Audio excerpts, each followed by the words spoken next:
Welcome to another edition of WineXposed. I'm your host Larry Terrell, and we are here at the International Beer Garden on State Road 54 in Lutz. We're about a tenth of a mile east of the Suncoast Parkway on State Road 54. Where are we? We're like in Lutz. We're in like Newport Richey, Trinity area. We're technically in Lutz, but we're very close to Trinity, and it's a good landmark for people to understand where we are.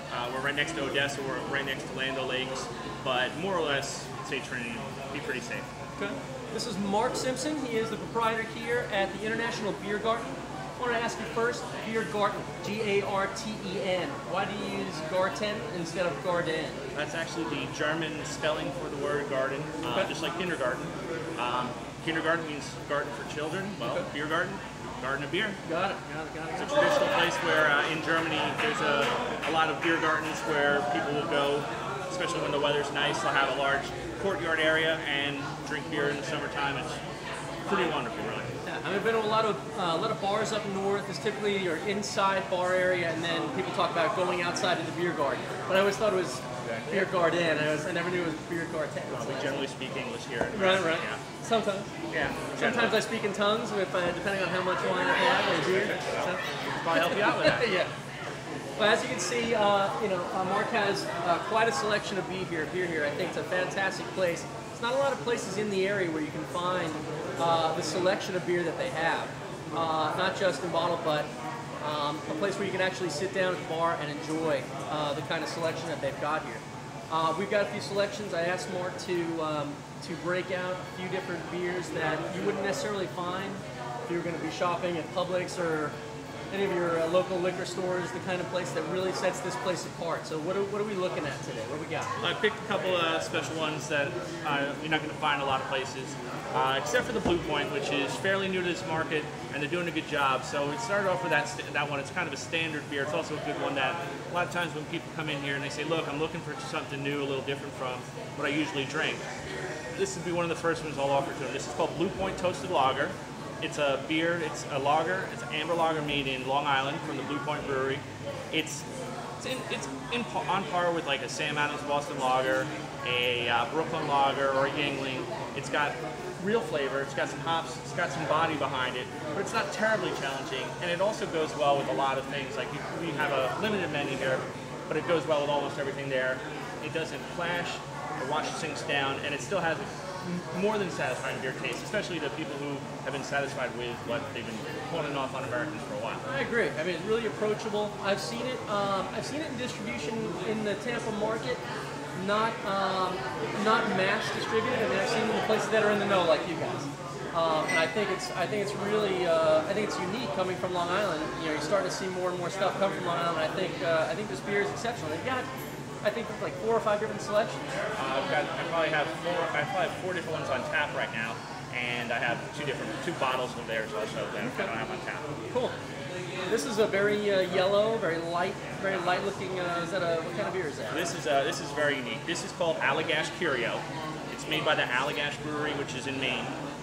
In my opinion, they make the best Belgian-style ales on the continent of North America. They've conquered that style very well, and I'd say it stands up to most Belgians that have come across.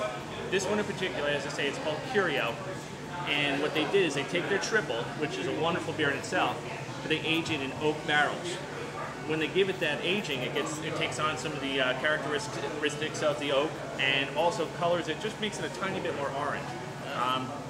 You should definitely take a sip of that. What's traditional like to serve this with? Like I've seen some Belgian style place. Like if you have what's that one that people traditional Blue Moon? You serve it with an orange slice. Do you serve this with any? Is it traditional to serve with any kind of? Well, this beer itself is actually a twist on a traditional, but the one that it's based on, the Belgian triple, is usually served in this. This is called a tulip glass, or sometimes it'll be served in a chalice. Either way, they're made to like gather the scent in, kind of like a cognac glass. You can see the similarity to it, where you can get your nose in there and really get the scent in there.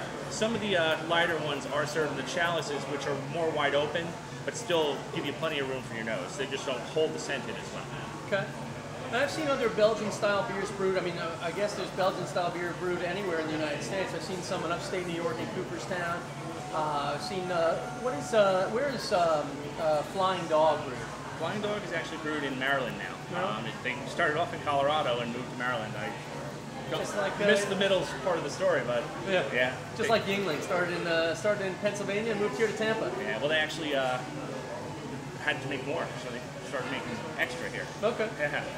Well, yeah, I'll give it a try. What can I expect from something like this? I mean, just a typical Belgian. You're gonna notice whiskey notes. Just one of the big. That's gonna be the biggest thing you're gonna notice off the bat. The barrels. I mean, typically when you talk about whiskey, and actually some, and typically in whiskey, what they'll do is they'll take. Sometimes they'll take sherry oak casks, or they'll take port casks, and they'll age it in that.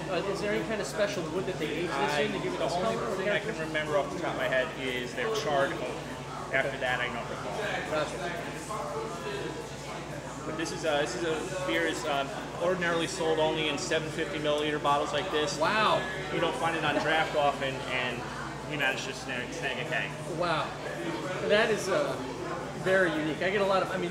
I get like vanilla notes, I get a lot of citrus, I get some spice, like subtle spice characteristics from the oak. Very unique beer. I've never had anything like this. Now there's very orange, a lot of orange. There's orange zest and coriander in the Allagash triple. So those are competing with the oak characteristics. To me, this is one of the best special occasion beers I've ever come across ever. And I've had some special occasions I've celebrated with beer. Wow. That's got to be the most unique beer I've ever had, and I've had that. I've had a lot. There you go. I've had a lot. But that is very, very unique. Sure.